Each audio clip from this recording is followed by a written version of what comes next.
Cool. We are live. All right. Welcome to episode 13, I believe it is, of Modular Podcast, chatting rubbish about Superbooth. We've got the usual suspects. We'll just have a quick intro. Greg, how's it going? Not too bad, man. Got my my field kit.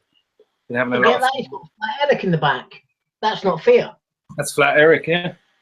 What I've been doing with my field kit is see this beckoning cat, this little guy here. He's been knocking a contact and been clocking my modular through the envelope follow. Excellent. I thought I had a sad life. Yeah. The idea of silent guests while I introduce everyone's gone down the pan. Matthew, how's it going? Yeah, not bad, thanks. I have just built my field kit today because I'm a bit more pro. I kind of, had to get my hands dirty and build one. So, yeah, I just did that today. It's fantastic. Build quality is amazing. Panel's really nice and thick. The box is amazing too. Really well made. Definitely, if you wanted to kind of dip your foot in the DIY, that would be a really good start. Really simple. Life okay in Harrogate? Yeah, not bad. I've just been blowing things off in the garden. with my leaf blower. Harrogate. That was his own term from Superbooth. Yeah, I tend to call it. Oh, and I've also made this today as well from Basilosaurus. Thanks to Gareth for that. That was really nice seeing those guys. We'll talk more about that. Nice little passive crossfader. Nice. Yeah, mine's still there. They were the from the workshop that he did, I think. Yeah. So big thanks to those guys. They were really good to talk to. But yeah, another really simple build. So I've just had a building afternoon today. Okay, and Ross, how's it going? I'm all right, mate. How are you? So I was just checking my phone. I'm fine. You've just broken off to do something else. No. I was quite happy today because I was allowed to cook Sunday lunch today. All right. Because my wife being the head teacher and we share everything, but Sunday lunch is generally her thing. But my little girl had a gymnastics competition today, so she said, chuck the chicken in, do some baked potatoes. She was expecting baked potatoes, so I gave her 3 different types of roast potatoes. I gave her sweet potatoes, skin potatoes, and normal potatoes. So today has been an absolute fucking pleasure to be me.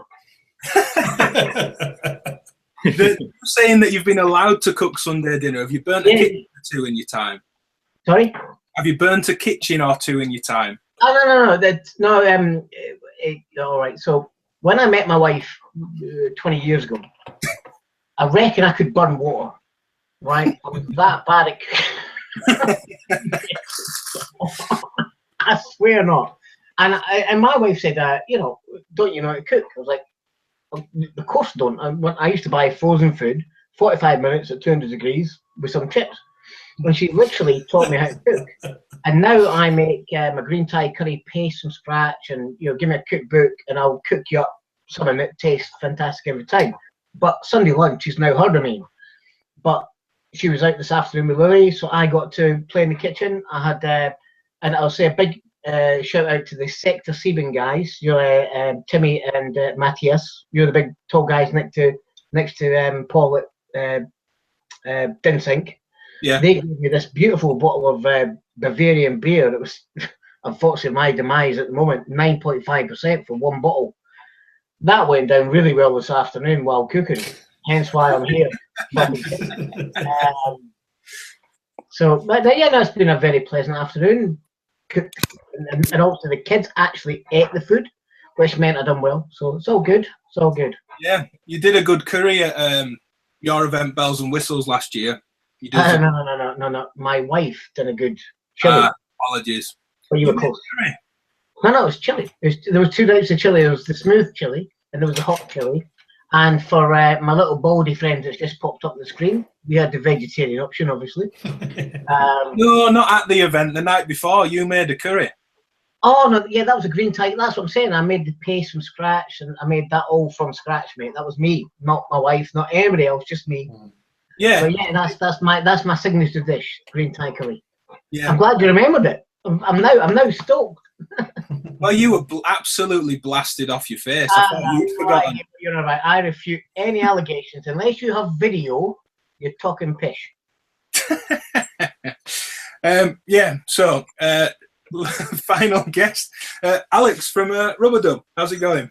Hello, it's good. Yeah, I've been at work all day, at the coalface of underground techno all day, and now I'm back enjoying a fallen double IPA. So that's nice, and getting to talk to you, lovely gents, as well. Oh, very nice. We should say we were having a good chat leading up and people coming in, me, Greg, and you, Alex, about Rubadub and how the whole shop is sort of a little hub of house and techno, records, equipment, really focused sort of little electronic music shop. I don't know if there's a question there. I'm just kind of bigging it up. Well, that's nice. It's I get the shops. I mean, changed quite a lot. I've been working there for almost 10 years, and the shop's been around. This is their 25th anniversary year this year. Hey, buddy. And it was maybe I think we started selling equipment around about 2000. And yeah, and what I was saying to you is, I think part of where I'd like the kind of focus to go on what we're selling equipment wise is to go on music equipment for electronic musicians. You know, not right. I think in the past we might have erred too far on just being like a generic MI shop, Right. rather than doing what we've always done with records, which is trying to do. You've met him.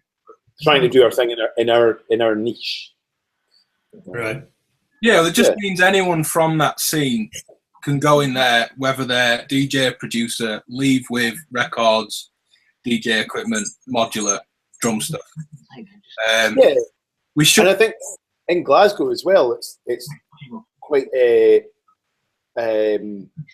like it's an actual hub for musicians in Glasgow, for electronic musicians, and people making experimental music in Glasgow as well. You know, I've definitely met through working there, and before I worked there, I've met people who I'm still friends with, and I've become involved in interesting projects as a result of being in Rubadub, and I've kind of watched other people meet one another and sort of creative partnerships like take shape as a result of people being in the shop and talking shite about house and techno and electronic music, you know. Alex, Yeah, I mean, Simon Stokes. Yeah, Simon Stokes. Yeah. I mean, like his stuff on YouTube before he actually got well known as Petrichor, I think it was, when he was doing his little stuff in his bedroom. His stuff was amazing. He even had the MC9. Was it the MC909 when he was doing stuff on? And it was so melodic and brilliant. We're probably going to be. In fact, we haven't announced this yet, so this is us announcing it yet. But we'll be running up a promotion with the Ableton quite soon, and Simon Stokes, where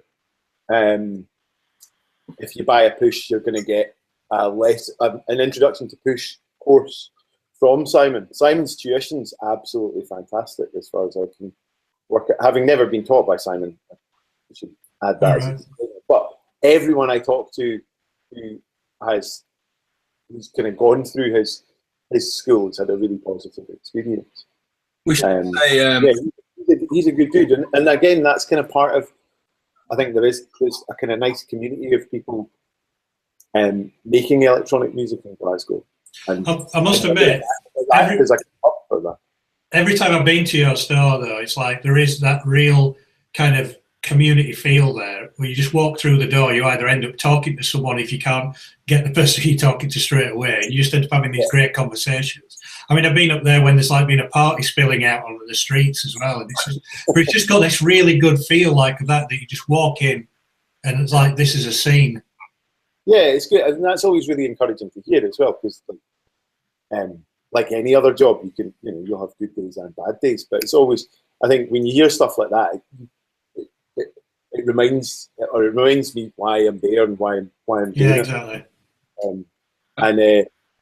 The other side of it is being a kind of community shop is you end up being a bit of a drop-in centre for some of the waifs and strays of the scene as well. So we've got a number of regulars who would who are pretty entertaining. I'm holding my tongue so much. Really sort of internet famous as a result of coming into the shop. A lad called Cool G, who he's been coming into the shop long before I started working there, and it's funny. Like, Cool G's just a total phenomenon. Like, I couldn't really. It would be difficult for me to put into words. You'd need to sort of meet the force of nature that is Cool G. He just comes in and talks random shit. I teach. It's since gone, but the space is still there. I used to teach above a drum shop, teaching drum tuition, and there was a few regulars in there that just made your day. If you walked in when they walked in the shop, it was great. I mean, I'd always be late. I'd walk in and then miss my students walking past me because there was sort of the various subsects of sort of Bradford inner city life, shall we say. Yeah. But it's amazing. And I think those shops are disappearing. The drum shop's gone. And I can't think of any around us for that sort of thing. We should say, just to give them a shout out, Ross, just saw the kids. I think Lily's the world's greatest raffle ticket seller at the Modular events. That girl was just immense. I mean, when you have good looks like her dad, and the charm of her dad and mum put together, it's just a killer combination. It really is. Can I just, while you're quickly on subject, and I know this is a little bit different, but can I just say that the far right stupid arsehole in France got defeated 6 minutes ago, so we haven't got the far right in France for a weird government. So I just thought I'd do an announcement off the BBC. All right, good. Oh, that's good. It's actually very important because our world's going to pop, and if we let these shitheads get in place, then we're in trouble. So there you go. Part of the political broadcast over. Sorry. You'd be kicked off Muffwiggler for that, Ross. No politics. Are you joking? I'm second in charge of Muffwiggler. You just don't know it. I am Muffwiggler. I'm going to get you a T-shirt. So yeah, we should jump on the topic a little bit. Just broadly talking about Superbooth. I know for me, Matthew and Greg, really going for it again this year, as people have probably seen. There's going to be 49 videos when we're done. Got the last little handful to finish. Over 40 up within 2 weeks. We got quite a lot online while we were there. First time really going for it for us. And it's worked out well on some new kit and things like that. Video quality seems to stand up to everyone else. So, yeah. We'll get into the videos and stuff as we go in. First thing, I guess, in general, against the first year, how does everyone sort of feel the event was? It was certainly bigger. It was quite a bit bigger. And it was great to see that, and I can understand. I mean, there's obviously going to be various reasons why they weren't at the original venue. The original venue was jaw-droppingly fantastic. You know, it was just architectural masterpiece, and just really gave you that slice of GDR, sort of, you know, communist era brutalist fantasticness. Totalitarianism. Yeah, but the fact is that's gone. That's great, but I'm glad that they did go to this venue, just because they could accommodate so much more. I mean, it was a little bit confusing to get around at times and remember where you were, but at least it's got the ability to grow from a building perspective. Yeah, I mean, there was all sorts of little rabbit hole kind of as you got to the end of corridors. I think there was still a lot of rooms not used. in there. There could easily be going in that venue, presuming it's there again. We don't know. Yeah. I mean, I thought I totally agree with you, Matthew, in that it was. I was a bit disappointed when I learned that it wasn't going to be. Yeah, me too. In the same venue, because I was like, oh man, it's that was such an amazing architectural space. Yeah. But the venue this year, from a practical sense, I think worked a lot better. There wasn't that, in the first year, most of the manufacturers were in that one central hall, and it's just so hard to kind of, concentrate or kind of hear anything meaningfully, because it's just this kind of din stuff going on. Whereas with all the little corridors and kind of people being able to be tucked away, you could have, it was still noisy, but you could have more meaningful discussions with people and actually listen to stuff. Yeah, absolutely. Yeah, I wonder it'd be interesting to hear from like an exhibitor perspective on the consensus, whether they thought that was a better venue. I mean, I know you didn't exhibit last year, did you, Ross? But you did it this time. I know, I think it's well known. Last year I went as a pure pisshead, went there to look up the atmosphere, and I think the architectural thing was completely right. Even I was blown away. When you're brought up in Edinburgh, there's not much else that really floats your boat. It's such a tremendous city, right? And it was a fantastic venue. It's a great place. But I think half the romanticism, if it's the right word, was the fact that we as a community were all there together without anybody else's help, without anybody else's support. We were there as a modular community and a synth community, right? And I think that's, in my eyes, half the romanticism that was the whole point of last year. Is it was overwhelming because it was about us. It was for us. It was about us, and it was how Mr. Schneider and all his team and us were going to go forward as our little community. I think the going over to this year, being a exhibitor is the right word, isn't it? It was a bit more focused for me because I was paying money, so I was a lot less worried about what was going around about me because I had to focus on me. And I think when you're on the outside looking in, then you look at everything else. But when you're on the inside looking out, it's really about this year. I went to make me a brand, which is a bit weird saying that because I'm like, but it is. So it's about when you're paying money for the table, you're more concerned about your table and speaking to people than the architecture. Well, you're going to have a different set of perspectives. Like, i.e., can I park? This year, can I unload easily? Yeah. Well, the thing is, you can't sell, can you? So it's more about just literally connecting and it's not about touching people. Going and just literally grabbing people and getting your message across. But I have to say that between last year and this year, there was only maybe a 10 to 20% drop in architectural excitement because you had the lake outside, you still had the great food. That main hall, I know I was in it, but it was there was less noise. Yeah, just going up the way, right? So there was less, like, honestly, it didn't hurt as much, and people seem to be a lot more relaxed this year. I think just so. Yeah, taking the time and stopping and chatting. And that I think, to me, that's key, because unless you're chatting to somebody, you can't get your message across. And the whole point of being there as a retailer is getting your message across to your client base.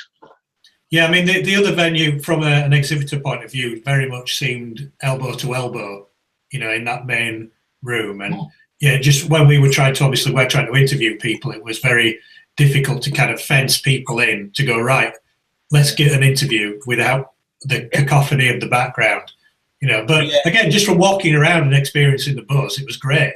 But we had a different technical perspective to achieve. So I think last year as well, if you were tucked away from that main hall, you were further tucked away. You were around that circular corner, if you remember. And then would that be what I called the Chris Randall corner? Yeah, they're down there towards the Crandall in the back.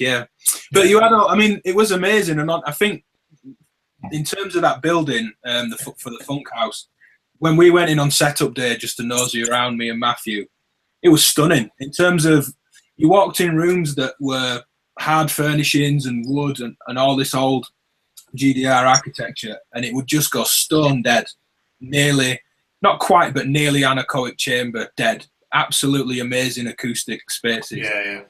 But it was a little bit like, oh, what's down here? And you felt you were looking around doors a bit more. And whereas this being so open, there was a lot down each corridor. So I think it did connect people a bit better. It's funny you say that, Ben, because there was a bit where there was AJH, there was Arturia, there was Dave Smith and somebody else all tucked in a corner.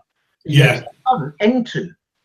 You couldn't actually just go past it. Now, I mean, as brands, they're quite amazing, but you had to turn, and then you sort of came back on yourself, and then you found them all. So I thought that about that room, Ross. I think I mentioned it to Ben about, you've got such a big noise as Dave Smith. You actually walk straight past him to get into that room. Yeah. You could hardly see him, Moog were kind of tucked out of the way as well. Yeah, I mean, they really went for it with that Moog Island, didn't they, as well? Tucked right out of the way. So I think this year a lot better venue-wise. You touched on a good point, though, Ross, about you just being there. And it's the same for me. I know we're there for work, technically. So, unfortunately, there were loads of people that comment on my videos, that watch what we're doing, that have become friends that I chat to online, that wanted to meet. And we were there over camera all day, and we didn't go out on the evenings. We were editing. We chose to go there and work. And did you meet, though, did you? Well, we went out when I had that tomato soup chicken thing. We'll come on to Berlin's food. At least round the fence. But yeah, we went down that route. But it is about the people and not the gear, which is probably what we'll spend most time talking about, gear. But it is definitely about seeing people. I mean, just us five, we're not that far from each other. I mean, Alex is a few hours up, Greg's a couple down. Ross is a couple of hours down, live near Matthew. Greg, you're a £40 flight away. But we don't actually see each other much. And that's the great bit of it. And it makes such a difference. I feel it makes such a difference for me when I start then trying to get gear out of people for videos. And vice versa, people getting in touch with me to ask for demos. It's such a different experience being able to start off a conversation with someone that you've met. It certainly aids everything I'm doing in every way, even if I just went for a day and said hello to everyone. What's that like for you, Alex, as a retailer? Do you find that important to have that face-to-face kind of, hi, it's me, we've chatted on the phone or emailed for ages, you finally see them in the flesh? Yeah, so as a retailer, it's probably like, it's maybe not immediately obvious why we're there, because it's not a sales event. There's, it's not like people do, it's not like a traditional trade fair where people do like, people sometimes do like Music Method deals or like NAMM deals. Yeah. So you go to a manufacturer and you can take advantage of those deals. But for me, and the reason I wanted us to go in the first place, we went last year and because we went again this year, the main reason is just getting to chat with the brands who we deal with, like getting to talk to them face to face, because a lot of them, we've got shared interests. You kind of just want to make the relationships a bit more personal. Yeah. Especially because there's so many brands that we deal with that are US or mainland Europe, and so the opportunities for us to see them are kind of pretty limited. We have gone to, and we may go to NAMM next year, but we didn't go to NAMM this year, and it's expensive going to NAMM. Yeah, of course. Yeah, it's a huge big deal, and because Superbooth has become, or certainly seems to be becoming, the event in Europe that US manufacturers will go to, and also get to see a lot of the European manufacturers at the same time. It's great. It's great just being able to see those folk. And I think also beyond manufacturers, it's an opportunity for us to meet people who are involved in this scene who are not manufacturers and who are not retailers, who are like end users or enthusiasts, and just make connections and just be out there, talk to people, and kind of build that thing about meeting people, right? There was one in particular that stuck in my mind was this is not rocket science. I think it's Stein and Priscilla. Oh, yeah. Never even heard of them, but they had like 4 or 5, 6 modules. So the actual people that were there this year that a lot of us had never even actually heard of. And it's like we have got our heads more or less 24/7 in the scene. And it's still not good.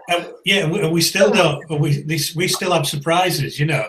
Yeah, there was a couple that was like that where you just think, what the hell's that? Who are you? Yeah.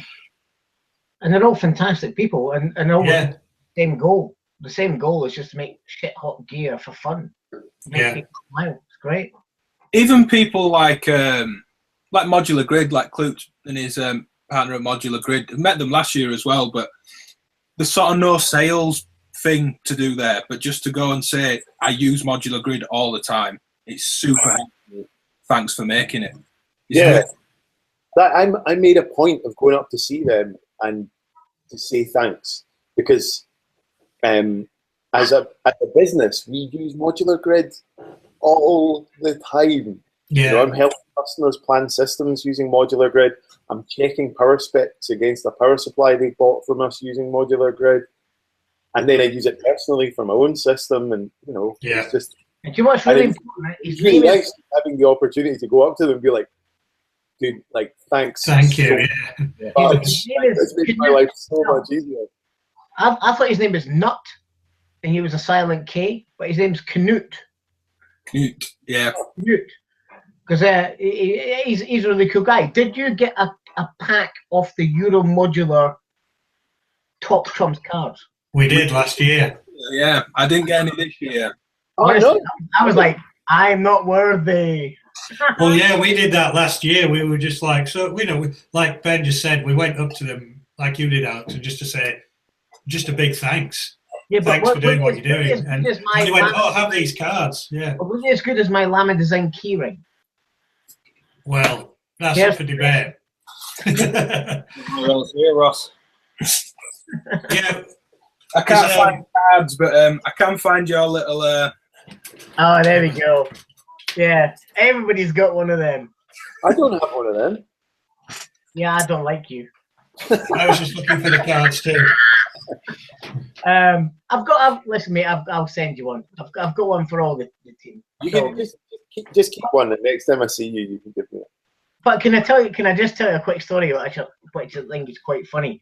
Is I'd taken 17 T-shirts that said had my little square with the round logo. Yeah, they were good though. Superbooth, but it had 17 zeros for Superbooth 17. And Patrick, who was one of the organisers, now I had one for Andreas, one for Andre. I was going to have one for Patrick anyway. And the day before, I'd given a couple of T-shirts to, there was a girl and somebody else that I knew. I think it was Constantine, like KVX guy for TikTok. And so this guy came up to me with the brown Superbooth thing, and I'm thinking, hi mate, you all right? He says, I hear you have T-shirts. I'm like, sorry, what? Just taking the piss. He went, I hear you have T-shirts with Superbooth in them. I'm like, yeah, but there's loads of T-shirts with Superbooth. He went, no, you know what I'm on about. And then he went, and honestly, after he went, I have absence tickets. And I looked and I went, hold on, I'll get my wallet in a minute. But I went, and how many have you got? And he went, I have a lot. And I went, but what's these T-shirts you're on about? Because I knew I was just taking the piss. What he didn't know at the time was I had one in my left hand that I was going to take to somebody else. So I just kept this going for about 2 or 3 minutes because I thought it was quite funny. And I said, oh, by the way, what's your name? And he said, Patrick. And I went, Patrick, Andreas, Patrick that's organised everything. He went, yeah. I went, oh, fuck me, I was going to give you one anyway. And I took the ticket. But the problem was I was so busy, I didn't even get to the absence bar. But the next day, brown Superbooth top with the Lamond design thing, I was super stoked, to tell you. Oh, that's good. So next year, funnily enough, for Superbooth 18, there will be maybe 18 t-shirts. There's the lovely Paul Oh, back there you go. Yeah. There you go. in your t-shirt. You know. I like that idea with those. Yeah, it was good. Yeah, my only problem is when we get to Superbooth 37, I'm just going to throw emails in. It's going to be like, I have to have a set of boobs or something, you know, like a heart. Oh, there you go. A heart, a Superbooth heart. But anyway, I thought I'd just tell you that whole story. You trolling people, Ross. No, not this year. I didn't troll one person this year. Well, that story goes as a little bit of a troll. Do you want to, for those that have missed it and don't know you, what did you do to Richie Horton last year? So obviously we have my wonderful friends Colin and Barbara Fraser from Sequentics who do the Cyclone Sequencer. Now, they guys spend a lot of money with me, and I feel the people that know me know that I'm really excited to be involved in such great projects. The people that don't know me, you now do. And they spent a lot of money with me, and also they're actually great. They're not just nice people, they're actually great people. And Barbara sent me a message saying, can you make Richie a set of cheek-ends for his Cyclone, like you did for Colin? And I sort of said, no. She said, what do you mean no? I'm like, well, they were like a book match pair of spotted beach things. I mean, literally, I got the nicest piece of wood, split it, crossed it, so it was like beautiful. And she was like, oh, but he's a really good cut. And I said, I know who Richie Horton is, but, you know, they was for Colin to say thank you for the business. And she went, well, I'd really like you to make them for him, and it's fine. I went, well, listen, if that's what you want, that's fine. So last year, I made him a really nice book match set. And I said to a few people, if you see this guy, Richie Horton, because he was actually going to try and find me as well, because he knew that I had them for him. And I thought, fuck it, I might as well just have a bit of fun with them. So I don't know if it was you, Ben, or somebody said, by the way, I've just seen Richie Horton up the hallway. So at that point in time, I was wearing a big 3-button, long grey, like bouncer's jacket, cap, glasses. I was looking not formidable, but I was like quite like, you know, if I was standing on the door and I asked what age you were, you would certainly tell me. So I walked up to him. In fact, I seen him, and he was with Herr Schneider and somebody else.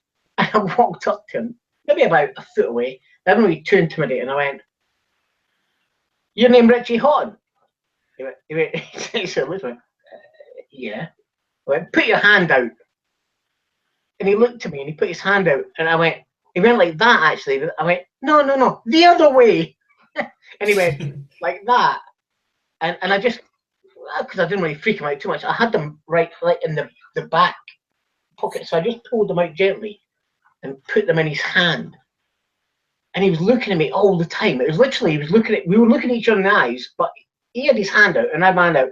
And I put them in the hand, and then he looked down and he looked back up and he realised what they were. And I just went, "See you later, pal," and then fucked off. I literally went, "See you later, pal," and shut off. And I seen him about an hour later, and he was talking to somebody. And I suddenly walked up beside him. I went, "Did you like that?" He went, "Oh yeah, that was good." I said, "By the way, if you want a photo, just ask." And then I fucked off again. So yeah, it was you know, it was a bit of fun. It was harmless. It didn't upset or hurt anybody. And he obviously got somebody, because there's actually pictures of them in these all these studio photos. So he obviously, right. but you know, it was just fun, because you know I'm new to this whole world, and I just like to, you know, I like to take the piss and fun.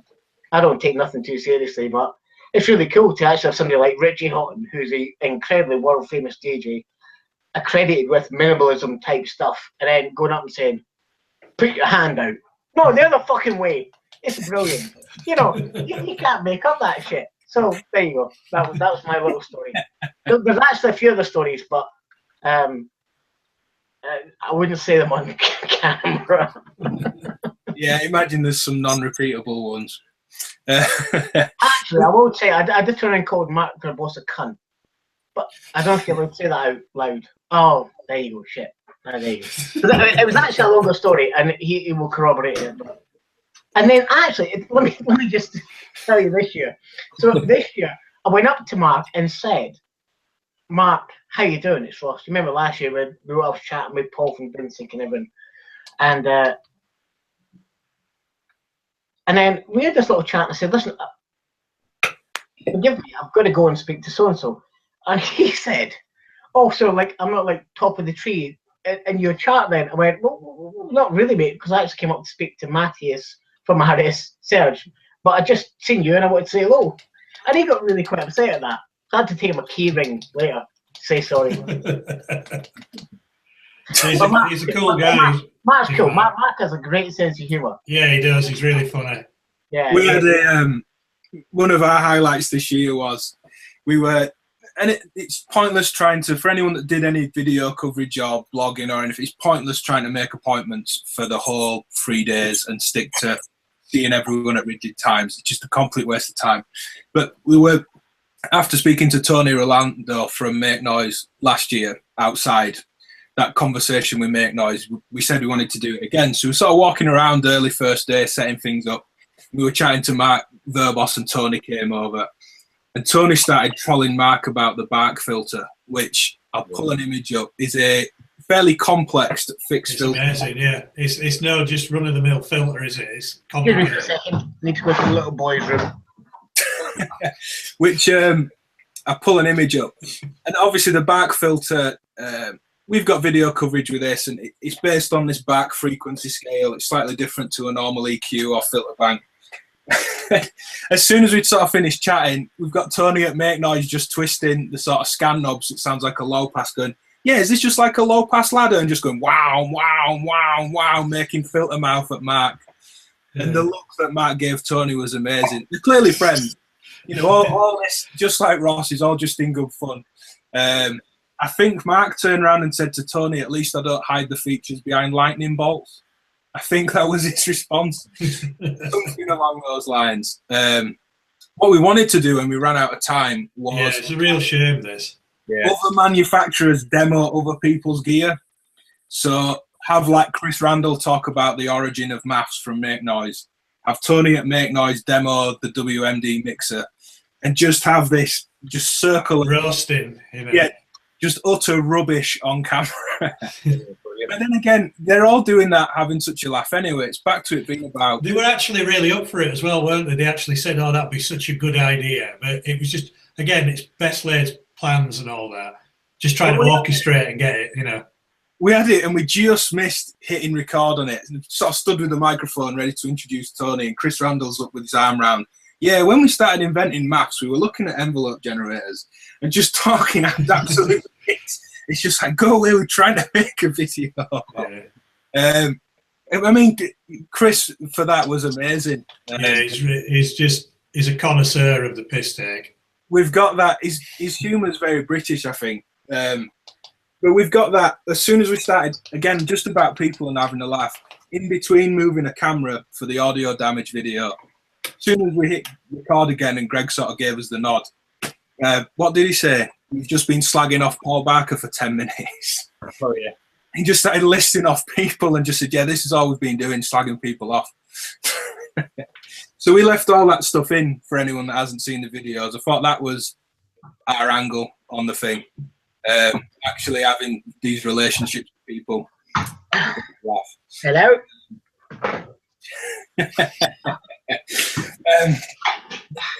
Thinking of having a laugh, we've got a goodbye video where we just walked around with the camera, shaky, crappy handheld stuff, but just walking around with the camera, sort of shouting bye at people on the last day.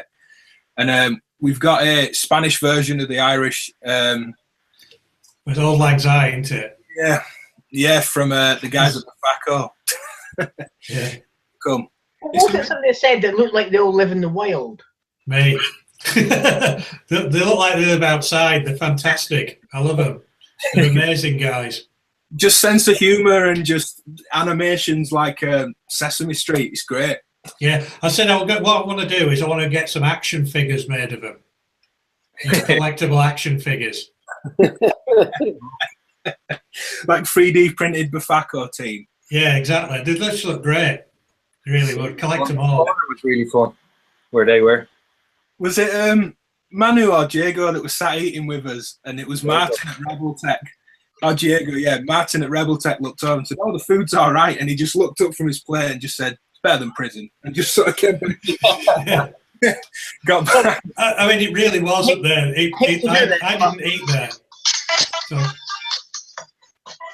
Ross, I'm going to get YouTube notifications that take this video down. Yeah, you can't have that on. Sorry. I put Mr. Oizo on because that's been annoying me in the back of Greg's background. Is that Eric? Yeah. I just put Mr. Oizo on. I've had him a long time, yeah. Yeah, probably since about 94, 95. Yeah. You can't go to sleep without him, can you, Greg? No. The thing is, how your mum's going to say that twice? I don't know. If you look at where his hands are, the expression on his face, he's up to no good. Yeah. His balls are a bit low, though, aren't they? It's as always, we're full of absolutely seamless links. Thinking of a YouTube copyright notification, we were serenaded with some Toto Africa on the first day. That was one of the things that stuck with us. Ozzy's new General CV module. Yeah, Greg and I were stood over in the corner. You know, we kind of all just arrived on the day and we're all just feeling a little bit sort of dazed. And then we kind of just like looked at each other and went, "Is that Toto Africa?" You know, like wondering where the hell this is coming from. Yeah, but it's, I'm trying to find an image of it. I was going around humming it for 3 days there. But the module's fantastic. What he's done with this take on, obviously, the kind of general MIDI, kind of, it's almost like the banal, you know, supermarket music of MIDI modules. But he's made it into this fantastic, almost like pseudo granular sound generation device. Really interesting. Does sound good.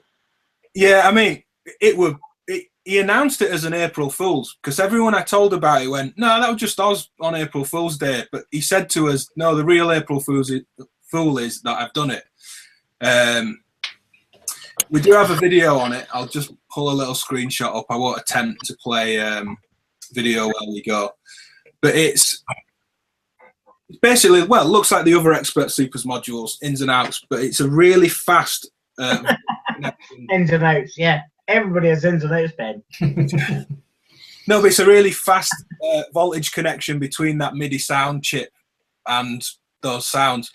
So the thing he did in that video, and it's well worth sticking with, beyond just listening to like a MIDI tambourine and the GM sound stuff, triggering it at audio rate because it's so quick beyond old MIDI units. It became like a sample wavetable.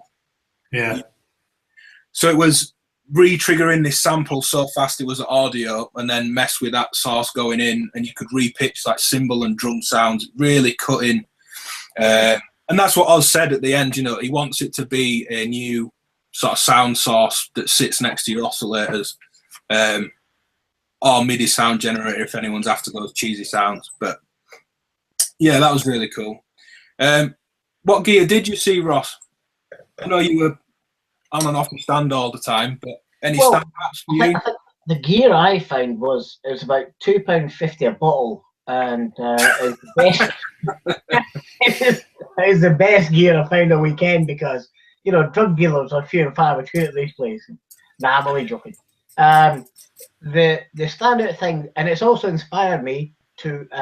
I'm actually gonna. I've spoken to a few people doing my own acoustic instrument.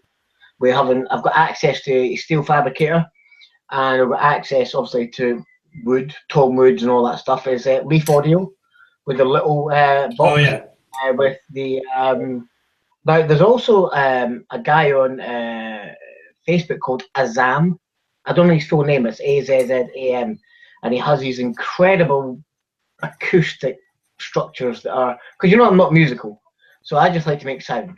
And these guys, they feed your soul. It's like the Bastille guys and solenoids and Polygon guys behind us with their sequences, but just hitting drums, so you can just be creative.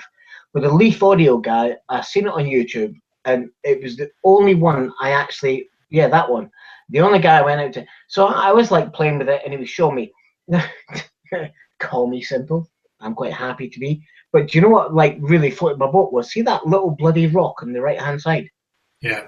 So what he was doing, he was grabbing it and scraping it, and I was like, no, I'm having more fun with this. So I was like flicking it, literally just, and it was just like so receptive. It was like, and then I went to the 5 little pinging, I don't know, like thumb pianos, aren't they? Yeah. He was hitting them, and I was thinking, oh, that's really cool. And then he pushed them, and went ding, ding, dong, dong, dong, ding.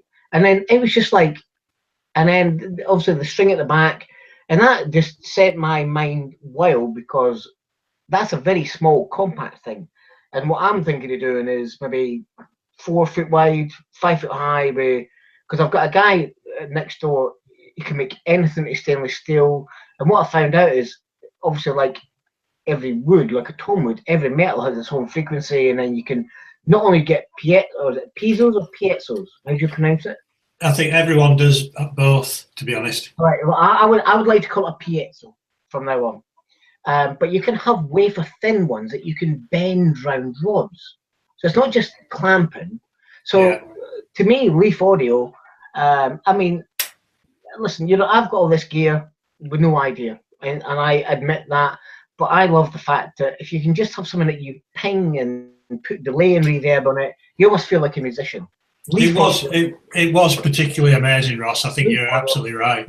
And the thing is, when you put delay and reverb behind it or something, whatever, it makes you feel part of it. And that's key in it. They're like, with music, you can listen to it and feel part of it, or you can do it and feel part of it. And Leaf Audio, to me, more than anybody else in that whole place, just for, I think they say that it's between 200 and 250 euros, which is a lot less. For a build-up unit, for what it is quite a lot of money if you look at the parts. But if you look at the concept and the thought process and the idea and bringing it together and giving it to somebody like me, fucking take my money. As simple as that. Quite a bit less than 200, 250 when we spoke, but it was we spoke off camera, so I won't go in. But maybe he was being cagey because obviously he doesn't know. And then things like, obviously, I missed out on the Coma Kickstarter thing because I didn't have the money at the time. But I'll speak to Wouter, and I'll like see if he wants a case, or I'll just pay for it, because that's great as well. But it's like Modular is brilliant, and I love it. But it also takes a lot of thought process and effort, triggering your envelopes, where does your envelopes go, your amplifiers, all that stuff. Whereas you can get a little box that you plug in to your modular, and then it just makes you instantly feel happy, because you can have a violin bow. Well, I would say that's interesting, Ross, because the three of us said exactly the same thing when we walked past and just watched him play, and then we kind of interviewed him and had a talk.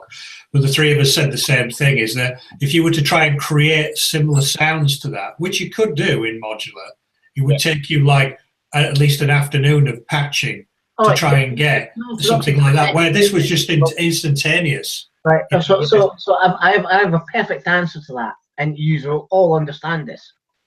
What's my music day called? Bells and whistles, crackles and pops. And why was it called that, Ben? Because the first synth meet you ever went to, they spent all day trying to get the perfect FM bell. About at least £10,000 worth of modules. And watch this guy called Mark Snips, and it was actually a very good bell. It was like a ringing bell, and all the resonance and all that shit, right? 10 fucking grand. Pardon my French, but it is 10 fucking grand to make a bell sound, right? This guy's giving you it for 200 quid, and you can ping it, you can drop some on it, I was thinking to myself, like marbles. I don't know what you crazy kids. You remember marbles? Your 2 pence or your 1 pence marbles. You can run it around it and then send it through a delay, and it costs 200 quid now.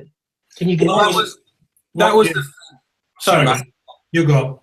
That was the thing you were going to say before when you mentioned it, Ross. But they had a really good Ableton set. There, well, and just a little Korg Nano controller, 25 quid thing, with a looper, some reverb, some frozen buffer stuff, some delay, and it was instantly, like you said, Ross, you felt like you were in it. And we have this discussion about effects and everything else a lot of the time when people sort of, it's a bit different with the demos I'm doing where you want a dry sound, you want to know what something sounds like. It's like a functional demo of, say, a filter or an oscillator. But when someone's playing music and they sort of bitch and moan a bit that there's effects on like pad sounds and stuff, when do we ever listen to dry pad sounds? Never. We all put effects on everything. You know, like take String Machine. I mean, this is all to a non-musician. What I found out very quickly is delay and reverb is incredible because I'm not a musician. I just like to play, right? And if something can give me the desired effect, I mean, listen, I ain't a scientist. I haven't got a white coat on. Although if you look at Colin Fraser in the videos, I did rip the fuck out of him. Honestly, him and Barbara were wearing white coats with circle on. I'm like, are you serious? But Colin's, he is a mad scientist, to be honest. But the difference is that's people that are into that side of it. Me, I mean, a lot of my gear I have by default because I make cases and I swap things and I desire things. But when you have things like Leaf Audio or the Coma stuff that just makes you absolutely immersed very quickly, and the slightest change, the slightest knob movement, the slightest roll of that little rock, all that stuff, or what I'm actually going to plan to do this year is I want to make a 4x2 reverb plate, but stuck outside the shedio, or even on the roof. So every time it rains, I'll take a feed in, and then I can do some weird stuff with it. What was really good about in the modern world, that's half the people at a minimum. That's their level. The rest of them are very involved, but a lot of us just like to make weird ass sounds and have fun and switch it off and go back to our families. Yeah, I mean, certainly it really has its origins in like the sort of Perry Schaefer kind of music concrete type stuff. But what was really good as well about it was you kind of just got this instant soundtrack, you know, ambient. It was just like very much kind of movie soundtrack. Involved. Amazing. Involved, whether it's with yourself or whether you think somebody else would like it, but you are actually feeling like you're part of it. Even if you're not a musician, you don't I mean, to be honest, it took me ages to understand there was 16 steps in a bar. I didn't know.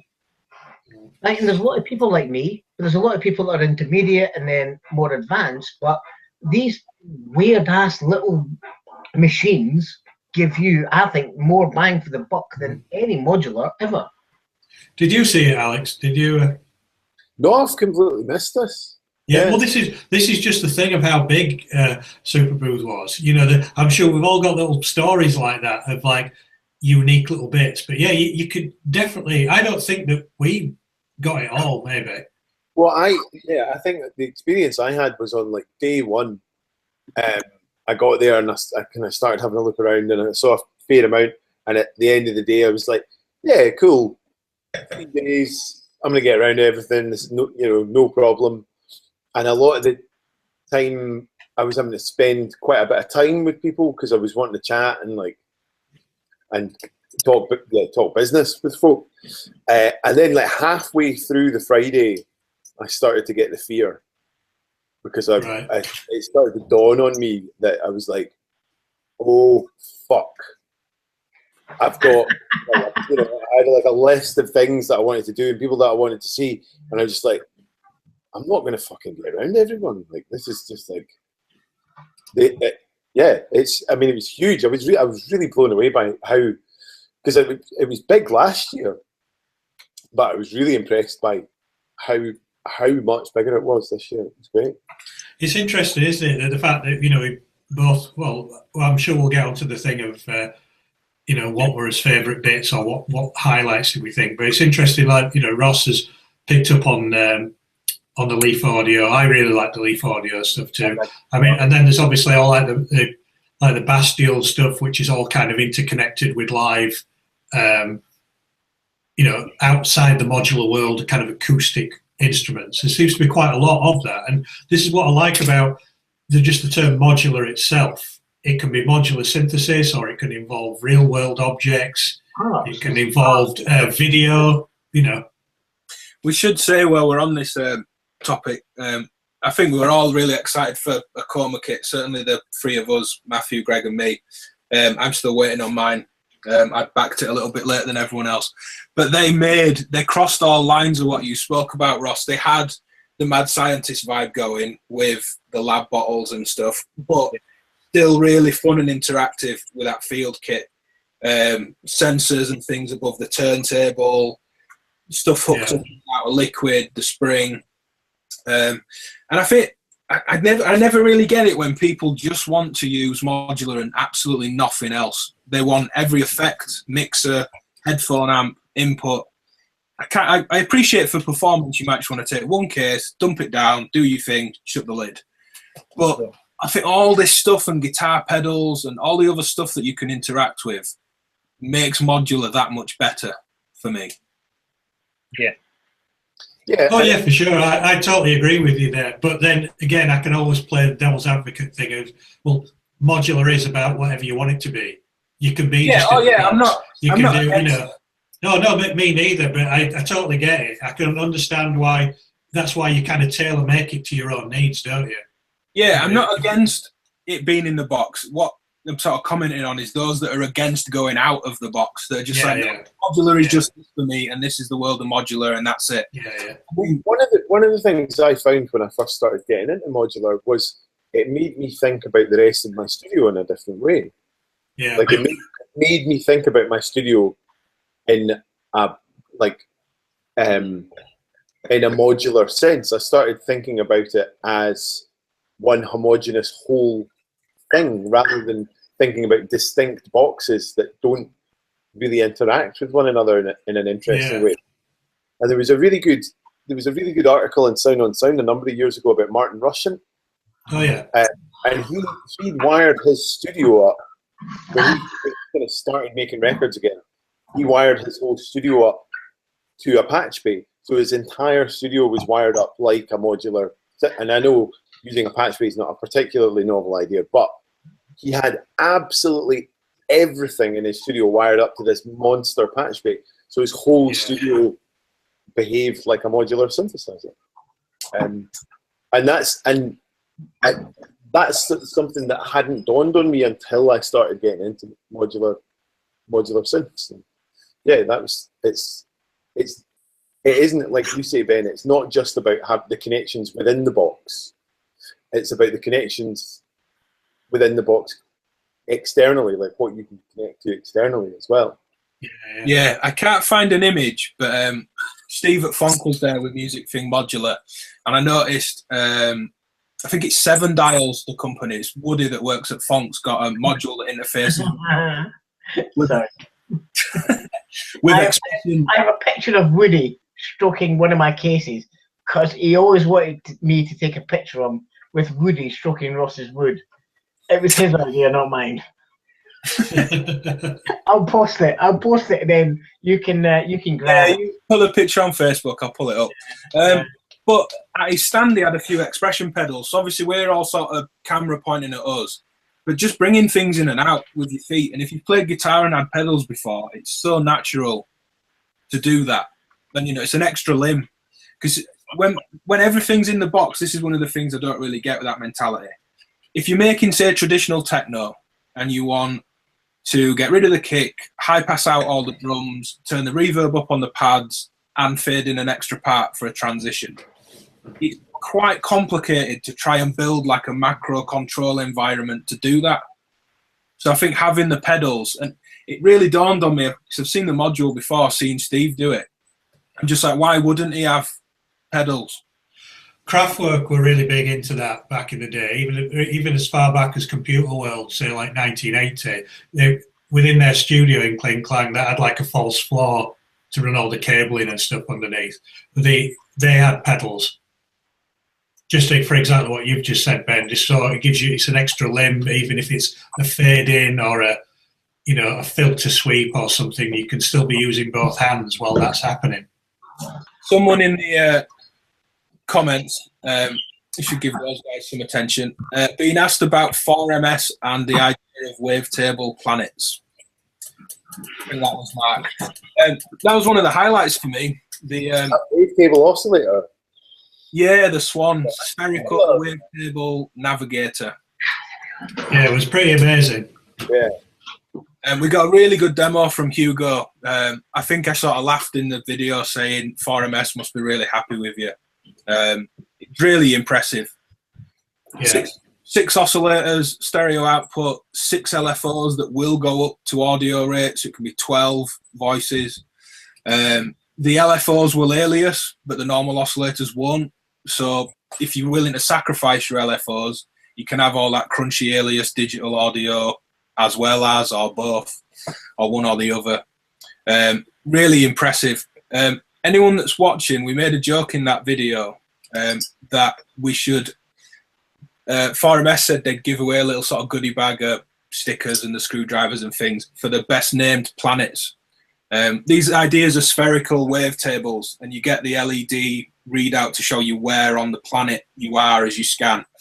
We made a joke for coming up with planet names, so I want to see some planet names. Uranus. Yeah. Sorry, I thought I'd get it.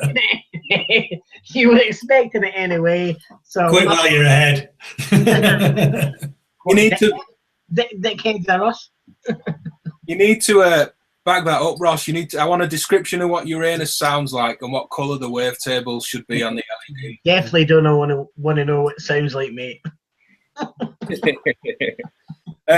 Yeah, I think for me that was one of the highlights. The 4MS spherical wavetable navigator. That and the Rossum sampler. The demo started out not bad, but I didn't think it was going to be amazing when he said we've got a piano sound and a trumpet and a violin. And I kind of thought, yeah, you know, lots of 90s sampler keyboards had violins and pianos, and I wasn't too interested. But then when he started amplitude modulating the piano against the trumpet, so it's an audio rate sample messing with the AM, I was like, oh shit, this sounds pretty good. And then I think it's the only thing that does it. It was like live convolution, like spectral morphing between the piano and the trumpet, and then audio rate distortion from one to the other. And I've only ever heard phase distortion on simple waves, like in the Casio CZ. Obviously, the DX7 is really phase modulation. It's not actually FM. There's like the PDO from WMD, but they're all like saw, square, triangle signs. To hear a trumpet phase distort a piano was pretty sort of mind-blowing. And then to hear that on the video and a little bit after playing around, I think that assimilator is going to be really good, that sample. Oh, yeah. Yeah. I think it'll pitch down 15 octaves, he said in the video. He said how happy he was with the DSP and that it will create CV out of audio because it will shift so low down. Wow. So I guess anything from, say, taking a kick and pitching it really far down so you get like a little diminishing flutter as the sort of tail of the kick dips, or you know, a snare drum hit and where the stick hits the snare, all those little impulses fire off a filter. Any of that, it seems really, really good. Loads of CV and gate in and out, 8 channels, stereo in, stereo out to sample, feed it back on itself. I think that's that, and maybe the 4MS are the sort of 2 things I'm looking forward to most. And then the audio damage EOS reverb. I'm used to the plugin, and if people that use software should go get EOS audio damage plugin. It just sounded really good. Bringing high quality effects into Euro that we don't have too many of.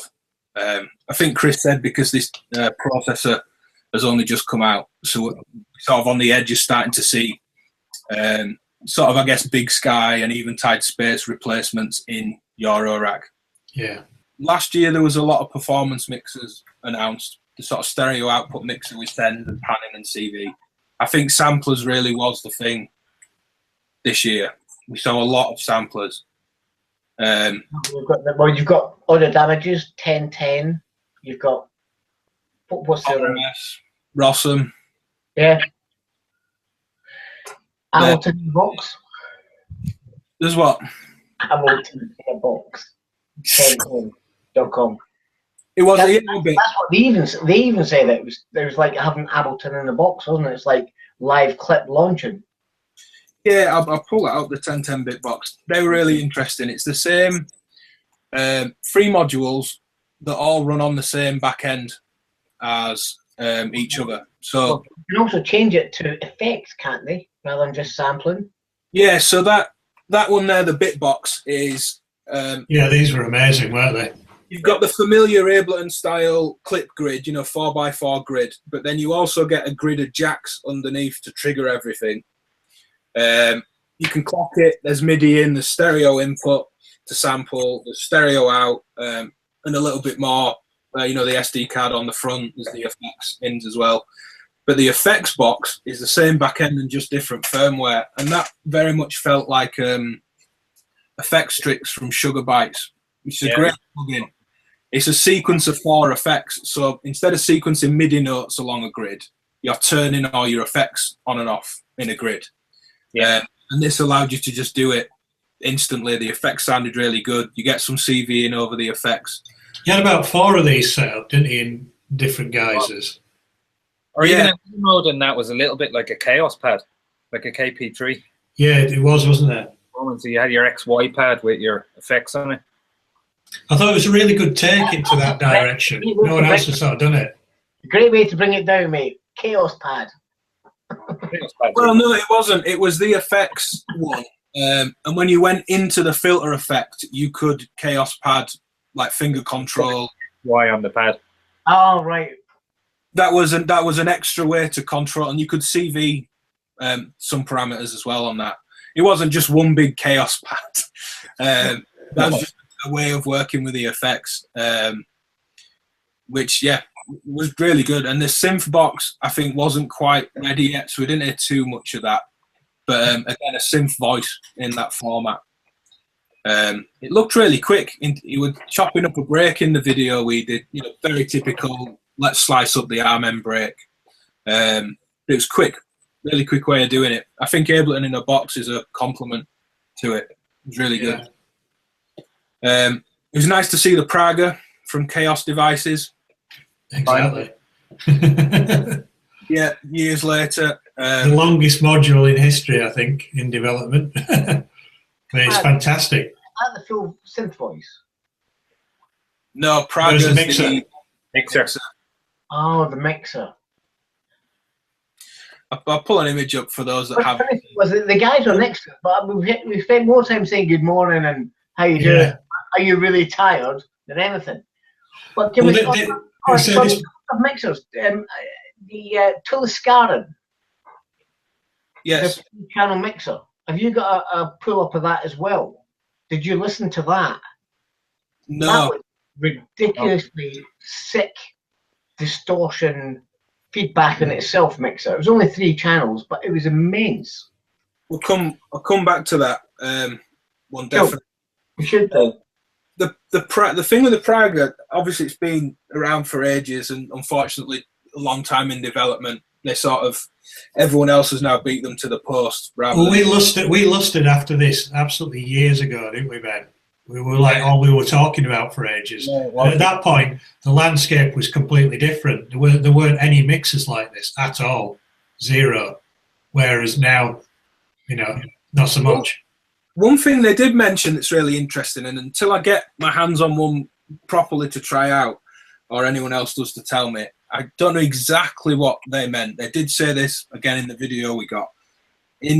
Using a real mixer, you've always got the full throw of the fader on the mixer or the knob. They said with other Eurorack mixers, if you put the envelope in, let's say that's 10 volts, and 10 volts opens that channel fully, you can't then use the volume fader on top because you're instantly clipping it. Right. They said work and development's gone into. They're saying that you've got full control of the full range of the knob, even when using CV as well.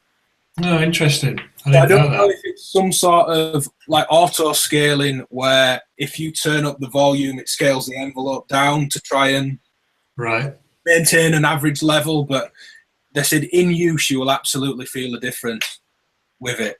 And based on the quality of their other stuff, Belgrade filter, Kameniak phaser, the Moskwa sequencer, which are great. They're really well built modules. Will make a difference. Being able to turn things up fully and not just That's all I've got of movement left because I'm seeing. Or a couple of nice tricks, like there's a bipolar mode as well. So if you want to plug an LFO into channel volume, it'll automatically add an offset, so you get the full LFO control rather than the peak of the wave and then cutting off, and then the peak of the wave and cutting off. Just a few little tricks up its sleeve that I'm looking forward to trying out. The tool scan. Go on, Matthew. I was just going to say, sorry, we can't not talk about mixers and not talk about the FACO. Yeah, that one was brilliant. Oh, yes, please. Let's work his way down. We'll go to it first, Ross. I'm just looking, and I don't think it's on his website yet, but I will pull the site up. It was the first ever modular video I made for Toolscan, actually. Well, made it for myself, and then I messaged every manufacturer I could find. Please let me have some modules to do videos, and everything. I'll tell you what, they're just nicely designed modules.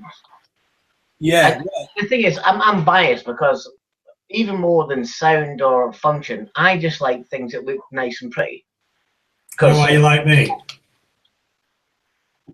Oh, now I'm going to have to admit it online. Of course not. I'm into bald, skinny, vegan people. Of course I am. But you know, listen. The bottom line is, and I don't care what anybody says, unless you're an absolute purist musician, right? And things attract you, right? Things attract you. You look at something, whether it be Matthew with a pair of boots, or you know, Alex with some snooker balls. But the thing is, the models look great, so they take you to them. But when you actually, because I was like, I like his stuff, but when I actually went and spoke to Gail and he started to show me his stuff, I was like, how's that doing that to a drum, like a drum, you know, like just a bass line, whatever. It was immense, absolutely immense. And then he said, oh, well, you can do this and you can do that. And then below it, you had this drone machine as well. Now, drone machines are drone machines, but like this was like a musical drone machine. I don't think it's on his website. And just his stuff is just nice. It's really nice. And it works. Matthew, we should mention the FACO. Oh, yeah. And I like that they've done this. They've gone the complete other way to everyone else, trying to cram every bit of CV in under the sun, and added EQ to absolutely everything. So every channel had what they classed as a sort of a hard DJ style EQ that will cut lows and highs. Is that an Eloquenta? Yeah, we'll come to that as well. That's another little highlight. They're working together, aren't they? Yeah. Yeah, they're another one of those sort of communities, a bit like Bastel in Barcelona, where they've got a great workspace and people coming in and working together. But the EQ on the mixer is a lot softer on the output as well, just for really gentle shaping of your out. Loads of cool tricks, like the switches on the... Just zoom out of this slightly. The switches there, where I'm sort of wiggling the mouse, were on and off and then a momentary on, but they were strapped to Vactrals behind them.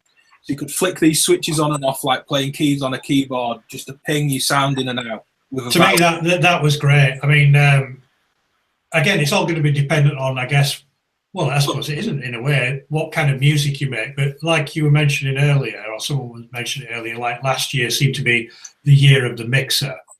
But this is a really good take in a different direction. And I really like that idea of having this momentary mute that's on this Vactral, that you can just kind of have a sound, quash it with your hand, keep it there, and then let go again.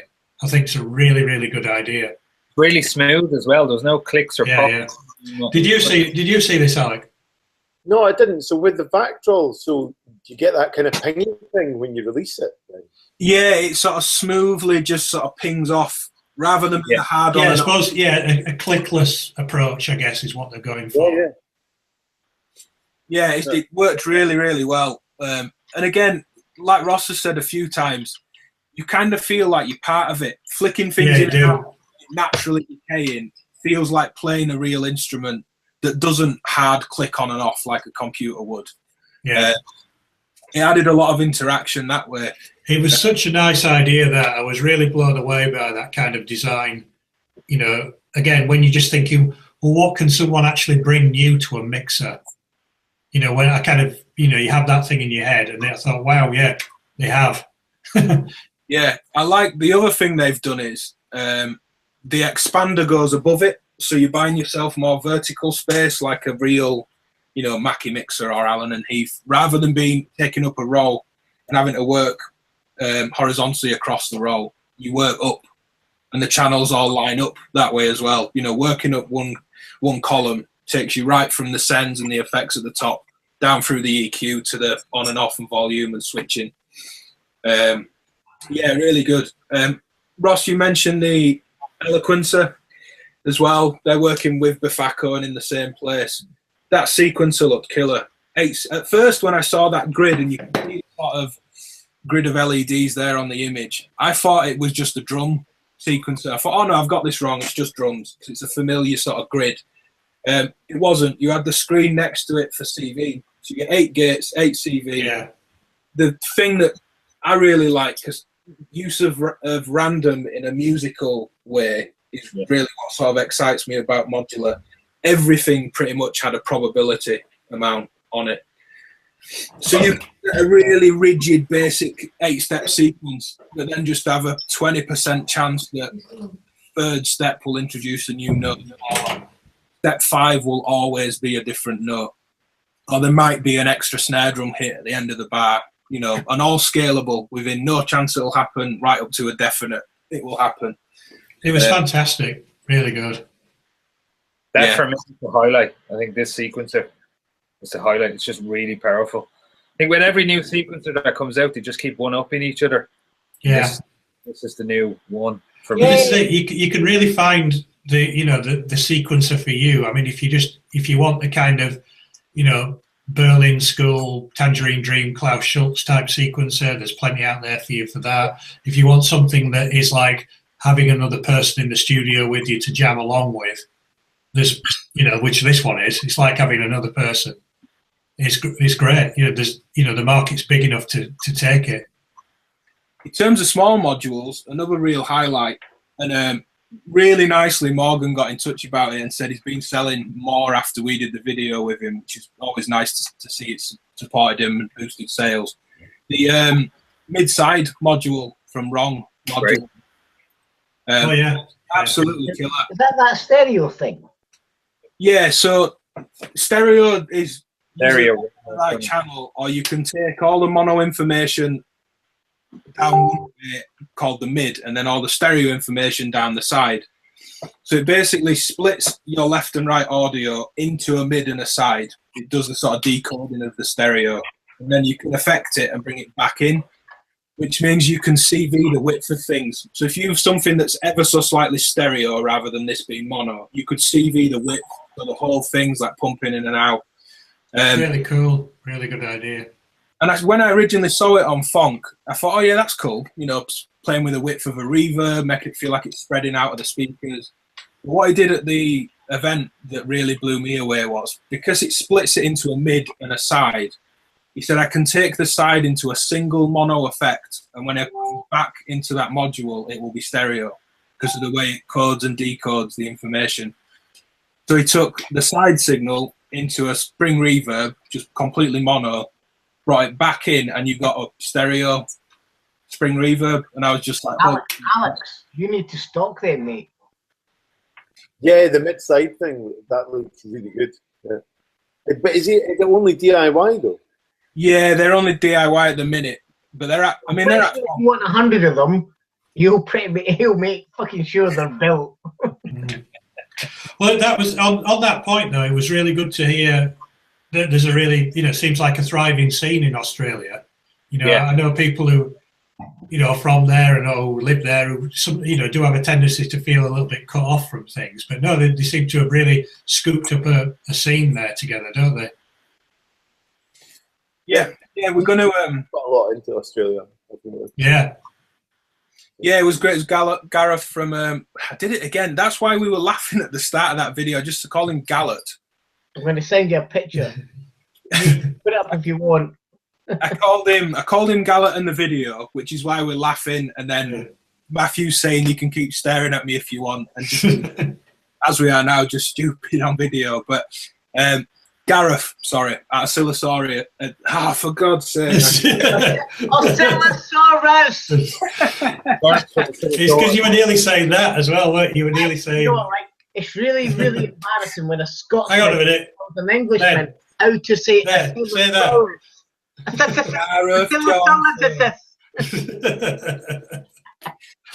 It's you, Ross. You've just complete. I had this whole plan for the show. If people have seen us before, super slick, no messing around, and then. Aye, listen.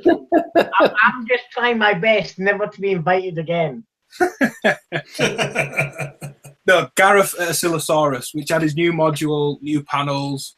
We got a video with some of the origins of Ornament and Crime. Been over there as well. That's cool. They're going to come on a future podcast show and talk about that. Yeah. What's going on? I have to admit, Gareth, I love to death. I mean, we were brothers instantly. He's a great guy. Super cool guy, wasn't he? Yeah, really nice guy. Have you just got that photo, Ben? Messenger. Yeah, give me a minute. Because I think somebody said, let's get a photo. And then we looked back at it and it was quite embarrassing. Oh, is it you two wearing the same top? It was like little and large. I thought you might have, Matthew. Matching hiking outfits. We went on Facebook to who is wearing it best. Me. Oh, no, you look a really nice couple. Fuck you. You've also getting a bit of a kicking from Ben Breslin, Ross. He said he was there from 10 o'clock every morning. So it wasn't a case of being slack why I didn't see anything. Well, he didn't come up and kiss me, did he? Didn't he even give me a cuddle? Well, Gareth won't be happy if you kiss him. Hey, listen, if I can get Daniel Miller and Nina Kravitz, Ben Breslin can come give me some fucking love. All right? Yeah, that's another nice thing about people. Another nice thing about people at the event, just having Daniel Miller just walking around, you know. Said he was a fan of the videos we were doing, which was sort of a nice personal highlight. Oh, yeah. What did you think were a standout thing for you then, Alex? What did you think were your sort of take home? Wow, that's pretty cool. The 4MS thing that we've talked about already, I thought was exceptional. And there was another really simple thing, was the did you see any of Dan Snazzy's new things? We missed it right on the last day. Yeah. Myla Melodies was there, and he went, "Have you seen the Snazzy Effect kick yet?"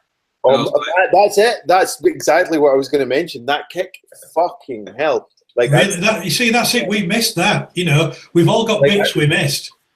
I think I was like, oh yeah, I want to go and see Dan Snazzy because he's a funny guy to talk to. He's off his fucking head. Yeah, let's go see Dan Snazzy.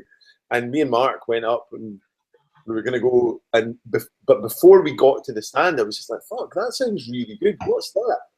And there was just this fucking enormous, just such insane kind of impact kind of kick drum. And got up and he was like, oh yeah, I'm doing this new kick drum.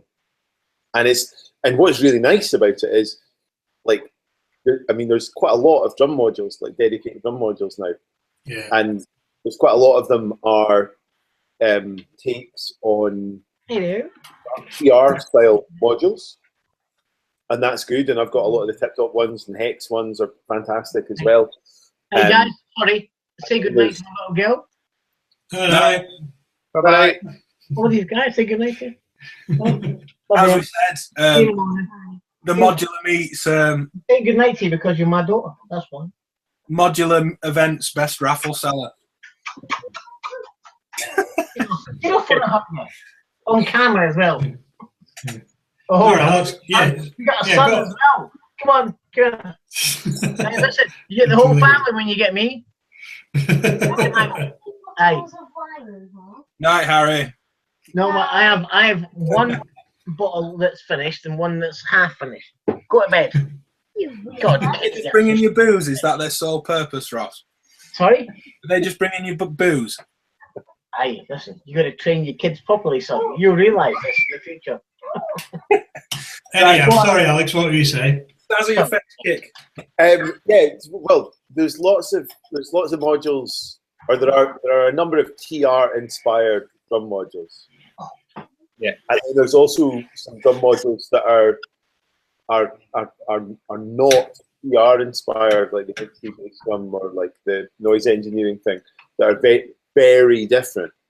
And what was really nice about this is it was like somebody had taken all the best bits from an 808 kick and from a 909 kick and just totally mashed it together. So it wasn't a TR style clone, but it had that kind of old rolling drum machine vibe where, like, when you hear like a 909 kick drum on a big system, and it's just such an amazing impact. And it was that kind of impact, but with the kind of subby thing that an 808 kick drum has. It was, yeah. We got a little bit of that vibe from Erica Sims. Erica Sims were completely shadowed by their new drum sequencer. But they did have the Darth Vader of. Yeah, they did. I think you're right, Ross. It had a Darth Vader vibe about it. This black obelisk almost, wasn't it? I think it's the system. Can I just say, a lot of manufacturers are going that way as well. And I've always been a proponent of black faceplates, whether it be Manhattan Analog and all these people that start and done things. Black faceplates, I think, look immense. These keys, these press keys on this are amazing. They look very, I don't know if they are, but they're very reminiscent of the 909. Yeah. What's that, sorry? Circlon, Ross, yeah. Circlon. Yeah, Circlon uses them as well. Yeah. Oh, But, yes, the 16-1 DIY sequencer. So that was, I mean, pulling this up as the point of this is the thing that got all the attention, and rightly so. It looks great, but and I can't find any pictures of it. But you'll see it in our video coverage of the event. They had a bass drum module, and again, like you were saying, Alex, it had that vibe of 909. I mean, I think they said it was 909 bass, but it had that sort of 808 sub underneath it. You could definitely mangle it further, similar vein to the Mutant drums.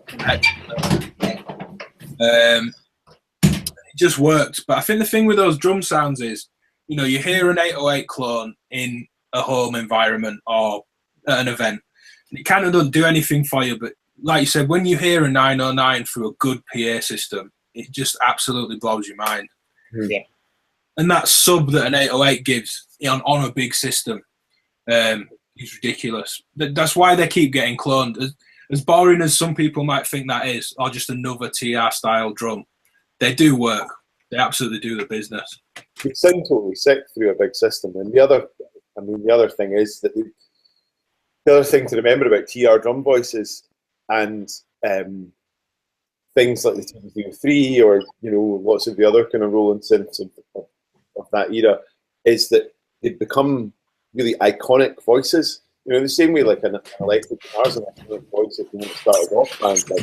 Like, those kind of synths, if you want to make music that harks back to acid house, or if you want to make music that sounds like 90s techno, then like that's the easiest way to do it is to use those kind of sounds because they're iconic. Yeah, and they get crowds. Can I just say that solo? These sounds strike a chord with everybody. Yeah, that's exactly what I was just going to say. We can get geeky about 303 filters and nailing that sound, but an audience it's like hearing a distorted guitar through a big Marshall amp. It just evokes a feeling from that era, whether you're into synths or not.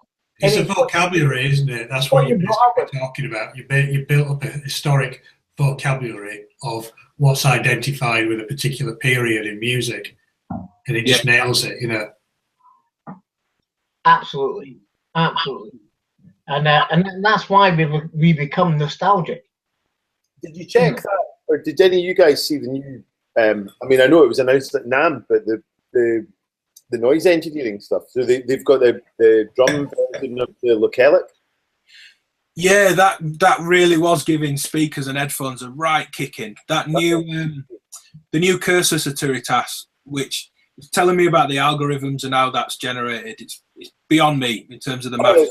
Mad thing. Was he telling you about how he's engineered it so that the digital aliasing is harmonic? Oh wow! Yeah. So sample rate adjusts with pitch, so that any aliasing that's there scales. I mean, yeah, exactly. What an amazing idea! Like what the that's so interesting, and it's such an amazing use of DSP where you're using digital aliasing that we've always kind of thought of as this thing that's not desirable, and you're using it in a desirable way. You know, it's so clever. One thing I think he's, because he's now doing that full time as of September last year. I think because he's got such an interesting mind for design, because the sort of digital modules are a kind of they're not. A lot of what they're doing is quite unique and quite distinct. I think they're absolutely going to be something. They're going to be a company to kind of watch as far as interesting development. Oh, definitely. I mean, everything I've heard that they make, it's definitely left of centre in it. It's just so everything that you just think, oh yeah, I've heard that kind of thing before, and then when you hear their modules, it's just like just jumps straight into your face. They're just so different. Yeah, and lots of the sequencing revolves around sort of generative ideas, which is like on a personal level, that's a lot of what I'm interested in. Oh, me too. Yeah, totally. You know, not like becoming an editor rather than being a writer. Yeah. So yeah, that's I haven't looked at a lot of or haven't looked at what they've got. Because I think it was like 12 new modules they've got coming. It's crazy. Really? Wow. I think that came from, because of what his day job used to be before going at this, he'd just have periods of downtime from work. So that's why every event, NAMM and things over the past couple of years, he'd just have loads of prototypes, because then it was sort of back to work again. I think that's where it came from, but it still works this way, I think, in terms of just sort of... just sort of does a mind dump on it and then goes, right, go walk away for a bit. The thing I really like, just going back to that, the aliasing being harmonic and following pitch, it's like the sort of sampler days of drum and bass, like the sort of making Reese bass for jungle and drum and bass stuff, where you would you sample the bass, but then all the LFOs in what you've sampled speed up, because as you re-pitch, like on a turntable, pitch a link, so everything moves. So I like mimicking that by splitting volt per octave around a system. So if I'm going through sample and hold, I like sample rate tracking volt per octave. Again, to create that sort of pseudo aliasing moving. There's loads of ways of doing it. If you have a filter with an LFO on it and a sequence going in, put the volt per octave on the LFO. The higher notes have a higher LFO, or whichever way you want to do it. But it's very much like how things work, stepping up and down in a sampler. It's just a different sound to sort of what we're used to. Yeah.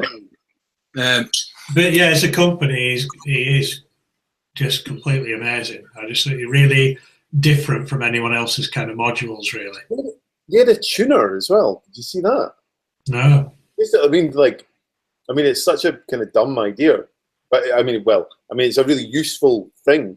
Yeah. So basically, they had a tuner that had like 3 audio ins, so 3 oscillators in, and it's a guitar tuner. Like it's a chromatic tuner. Yeah, but like that kind of bar graph thing for. Oh yeah. You just like in tune, and so it's got 3 audio ins and an audio out, and then you just tune your oscillators. Oh wow. Like, I mean, dead simple, but also super useful. Very useful. What was the kind of HP on that? Really sort of thin? Was it? I think it was smaller than 4 HP. 4 HP. I'm going to say 4 HP. Right. It may have been a little. Maybe. I think it was 4 HP. Yeah, nice. Yeah, Greg's muted himself and he's had enough. I'm just going to ask Greg. Now, we're going to say for you, Greg, apart from the Eloquencer, personal highlights, modules wise. Now I keep coming back to it, and there are friends in that, but that Chopping Kinky wave folder does sound nice in person. Yeah, the Bafako wave folder. Yeah, it was.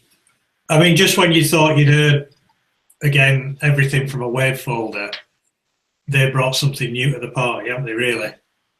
Just having both of them, and having the VCA where it goes all the way down to 0 as well. I don't know why anybody hasn't done that before. Exactly. Did you, on the subject of wave folders, They said to smash into the tip-top one? We did, yeah. A very different sounding to this. Both sounded really, really good. If you hadn't heard this one, Ross, honestly, check this one out. It's really cool. Oh, okay. Good. So, I mean, the idea with this is... The tip-top one was when you actually... What I like is when you turn a knob, it makes a difference. It's not like when you turn 2 or 3 knobs, it makes a little bit of a difference, which is what happens in modular. I like quarter of a turn that makes something happen. Yeah, it's a dramatic difference. Yeah, yeah. And that's what I liked about the tip-top one. So is this the same thing? no. It's not, but it's a dramatic difference. It is in terms of you'll get instant satisfaction from it, Ross. It's 2 wave folders that can affect the same wave or be 2 different inputs, but you can, up to audio rate, chop between the 2 different wave folders or do it smoothly with an LFO. I can see that with the circle. Is that what the circles are? The half, 3/4 circles, and then Yeah. So that middle jack, the eye in the middle. Is that the sweet spot? well, that'll chop between your top and your bottom wave folder. Ah, okay. So you could have a soft one or a hard one or one into the other in series. Lots of ways to use it. That's the thing about it. One of them being harsher than the other one. They're not both the wave folder. One of them is quite subtle. I've got the Gorilla wave folder, but I find it quite hard because obviously I'm not that technical, but I find it quite hard to get stuff out of. But when I watched the tip-top one, I was thinking, well, that's nice because you turn stuff and it works. So is the Bafako the same thing? Well, I'll just interject with that, Ross. The fact Surge are often seen as like the wave folders, and they sound fantastic. Yeah. They sound fantastic, but the Bafako one was definitely brought something new to the game, and in a really good way, really, really imaginative way of doing it. Yeah. Musical as well? Yeah. Oh, yeah. In fact, if you watch our video, Ross, the Bafako guys kind of jam at the end of it, quite musically, with the wave folder. Yeah, they gave us a good demo for the interview we put up before we went as well, while we're rubbing his own backs about stuff. Yeah. The tip-top one, we should say, did sound really, really good. It's great meeting Gur as well, full of energy. Yeah. Listen, the amount of money I've spent with him, it was great actually meeting him.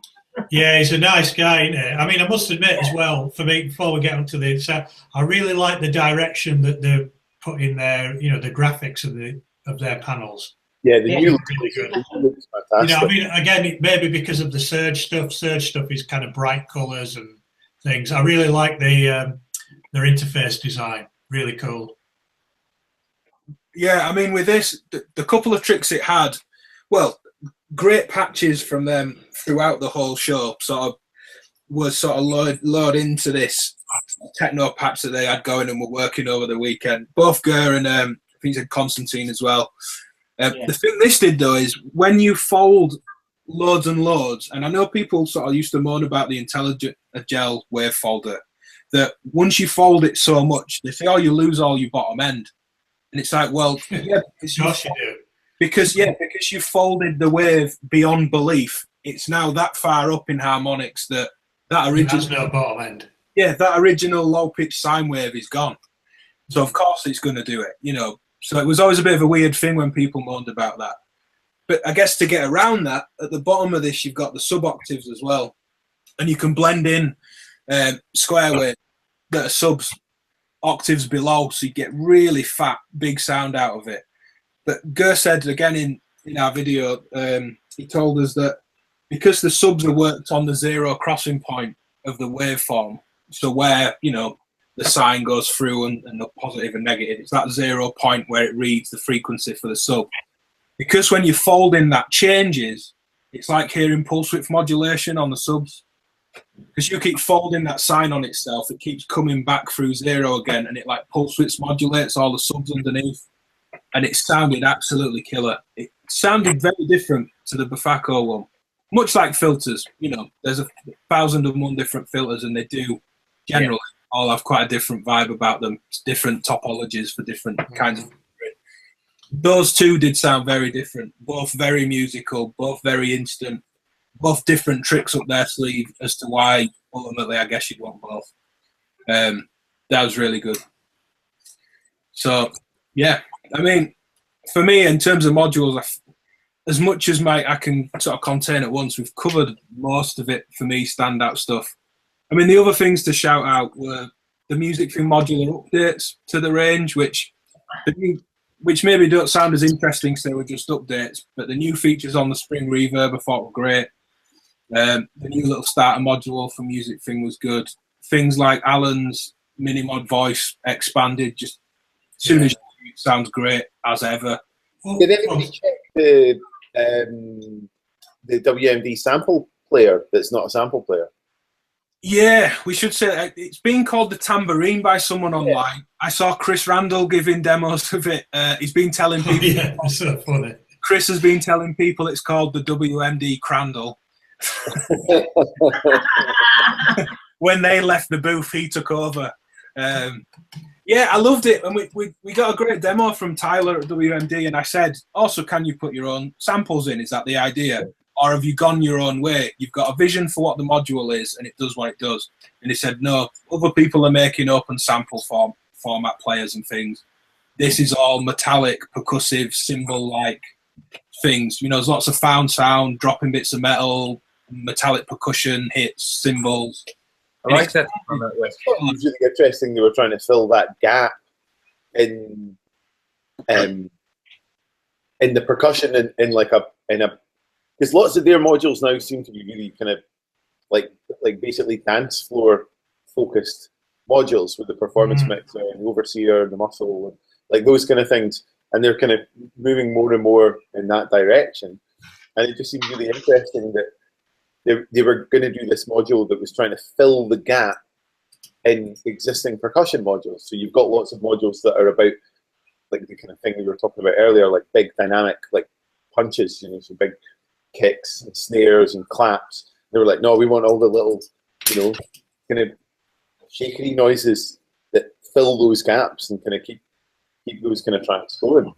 Yeah, I just thought I was just like, oh yeah, that's quite an interesting idea. I hadn't really thought about doing that. So it sounded great. Should say with them as well that the Architect, which again not new for the event, but it sounded ace, creating shifting melodies and arpeggio. Really, loads of CV, really musical. I thought, well, it was Tyler that gave us the demo, but Aleks as well and William himself. Really wicked system with the compressor, performance mixer, that really nice patch setup to jam on. Yeah, it sounded really good. Like you said, Alex, creating an environment. You know, they've got this stereo environment going at this point. All the melodic generation, all the drum stuff being triggered. Yeah, very impressive. As usual, it was last year, their stuff. It was great to meet Ralph from Random Source as well. I was just going to say... Hold on, can I... No, I know what you're going to say. Just hang on a second. Right. I'm just going to say it was great because I was, you know, going to fly the flag of 4U, as you know. But it was great to see those guys. And yeah, you tell your story then, Ross. Okay. So behind the lines, me and Matthias Herman, and it's a bit personal, but he has been a rock. Because last year I had a few mental health issues, and I had a few people that I spoke to, and Matthias Herman was immense.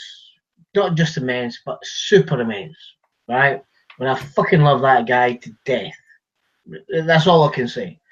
So when I met him this year at Superbooth, it was great. Matthias, Ross, Matthias. And then I said, oh, and so how's Ralph? And he went, no, it's Ralph. And I was like, what the fuck? What did you just say? He went, no, it's Ralph. So you cannot say it's Ralph from Serge. It's Ralph. I tried it before we put the camera on. I'm looking at him, I'm thinking, you're one of my heroes, I've just met you, and you're telling me it's Ralph. And you're telling a Scotsman to say, I mean, Alex, tell him, I fucking know how to say, and he's like, it's a fucking German telling me to roll my R's. It's not fucking going well, son. You've been suppressing your R's for years, haven't you? I tried it. I listened to you, Ross, and I said, it's great to meet you, fan of what you're doing. You know, we're chatting about the product. Before we put the camera on, I've been told it's Ralph. And he just looked at me like I was stupid. So, either Matthias is setting you up or you set me up, because that didn't go down. Either way, German humour, and when he smashed the fucker when I see him. Yeah. But having said that, like I say, it was really good because they were Kilpatrick Audio as well, flying the flag for 4U. And then on the right. That's right. They were there, weren't they? But it was good seeing the fact that they had their Euro system and they had their 4U system. Obviously, more or less identical electronics-wise. They just had to fit them in different ways. But it was really good seeing that, and you could see the kind of genesis of ideas from one to the other. But they were great people, and I like the fact that there was at least some 4U there. Matthias and Ralph's passion is immense, because what I have to admit, what I admire, and I don't know too much about this world, that when you go to somebody like Serge and say, hey, Mr. Serge, some of your values are off, or could be used these other bits to make your octaves go this far wider. Exactly, yeah. And basically, your stuff is okay then, but I can make it better now. And he turns around and goes, yeah, you're right. Then you're on the right fucking track. Absolutely. That's a really good point, that, Ross, because, like, imagine that you've still got, fortunately, he's still alive, like the other two greats aren't, and you've got a chance of that you're the dog sucking bollock. Yeah, exactly. It's like a fucking. It's like the biggest cuddle in the world, isn't it? It's nice to meet all these people that you've spoken to and heard about as well, that aren't just gear manufacturers. Well, if I could just interject there, Ben, as well, talk about meeting people. I know Greg's been maybe a little bit quiet on this sort of session, but Greg had a really good conversation with Andreas Schneider. Oh yeah, that he's not kind of mentioned yet. Would you like to elaborate on that, Greg? He kept us awake. He was quite noisy one of the nights outside. So I stuck my head out the window of our hotel room. I just heard a lot of people, and then I seen Andreas in the middle of them. And I was like, we had a alcoholic beverage by that time, hadn't we? One or two sherries. Yeah. So I just stuck my head out the window and told Andreas to keep it down. It was really fun. We were literally just like a floor above him, weren't we? Yeah, like when a comedy puts their arm around you and asks you how your mum is, it seems really threatening. Greg, with this really Irish twang, open the window. "You right, lads? Having a good night?" And that was the most threatening thing you said, asking them if they were having a good night or not. You were absolutely onward. There were a crowd of about, I don't know, maybe 15 people outside. All It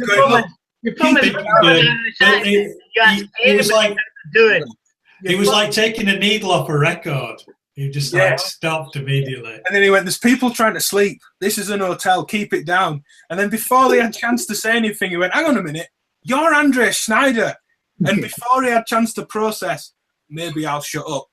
Andreas, you should know better. Keep it down. People are..." What did he say though to you, Greg? It was funny. What did he say in repose to that? It was, "I own this hotel. My hotel. I own this hotel. I own this hotel." But have a good night as well. Good night. Yeah. Greg then gets on the, "Have a good night, have a good night." And he's like, yeah, just fobbing Greg off at this point. I slagged off his hat for a bit as well. I don't like your hat. Oh, yeah, you did, didn't you? Really? No, I just thought I'd mention it because it was absolutely hilarious. I laughed myself to sleep that night. That's highly unusual. Right, well, I'm going to call it. It's gone way beyond what I can. Yeah. I'm past the point of modules that I don't know what's going on anymore. But yeah, overall, I ramble. Hey, Ben, listen. What was your highlight of the whole weekend? Module-wise, we've talked about... No. Listen to the question. What was your highlight of the weekend? Because nobody's asked you that. What floated your boat? What was your highlight of the weekend, Ben? He's chicken curry. Chicken curry. Hey, Ben. Come on. We can have a little go at what wasn't my highlight. What was your highlight of the weekend? Well, let's start with not first, and we'll end on a high. No, I didn't ask that question. Not interested. But it was your wrongdoing. You took us to that curry place that gave me, and because it's such a distinctive flavour, I'm 95% sure this is what it was. I ordered the same thing. You know what? Me and Greg ordered a curry, and it was Heinz tomato soup with chicken. And mustard sauce. With a little bit of coconut. Seriously. You realise how many people I've told I've fucked up on that? That was terrible. The fact it didn't even have chopped onions or limes or anything with the poppadoms. It was the fact that we couldn't order another pint because they ran out of pint glasses. We kept asking for another drink in this restaurant. And you couldn't have another drink unless you'd finished your first one. Yeah, they would to give them the glass back. Hold on, what was that like? I love the way she came out, Ben, with poppadoms. You being from Bradford, I went, "These are poppadoms." You went, "Yeah, I know what poppadoms are." Mine was actually all right. I was the only person in a group of about 13 or whatever that actually got a decent curry, but I don't know. And then that vegan. Yeah, that's because you're a vegetarian. Your taste buds are like shit. All right, that must have been it then. And the hotel. That was the other thing. We'll come back to a positive, but we got to the hotel, this bio-vegan yoga retreat, and they said we turn the Wi-Fi off at midnight so that you can relax without your phone and tablet devices. Don't get me. I'm not relaxed. I'm not relaxed. It's not another fucking night. Put it back on you.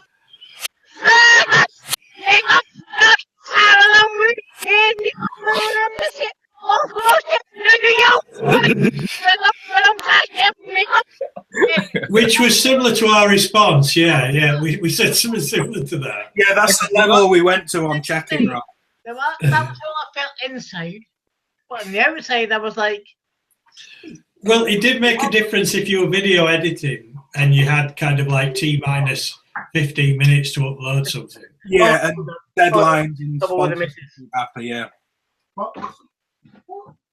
Right, well, Ross is probably being told off for screaming in the street now. Probably a good time to end it. Yeah. Personal highlights, as Ross asked. It was meeting everyone. It was the people, outright. Yeah. Chance for us lot to get together again, everyone else that we're working with. It makes those emails coming in and out for all the work stuff that follows it that much smoother and nicer to chat to people. So yeah, no long stories. I just got in really trouble because my wife came out and went, "What the fuck's wrong? What are you shouting at?" I was like, I'm not surprised. I don't think anybody noticed, Ross. Honey, Right, on that note, cheers, Alex, for coming on. Yeah, great to see Thanks you. for having me. Cheers, Alex. Cheers to Greg and Matthew, and cheers, Ross, for all your entertainment and It's a pleasure, mate. drinking skills on show. You staying on after this? Yeah, we'll stop the broadcast. The video will stay live for those that want to chat afterwards. We've got some stuff coming up with Tony Rolando after that conversation with video we did. People said do a long form podcast thing. So we're going to set up an interview there. Gareth from Asilosaurus talking about the Australian scene, probably Morgan from Wrong, possibly Andrew from NLC as well. A couple of those guys coming on. So yeah, leave anything in the comments for us to check out, and cheers everyone. Thank Cheers. Thank you. Yeah, cheers. Cheers to those in the chat. Love you. Catch you later.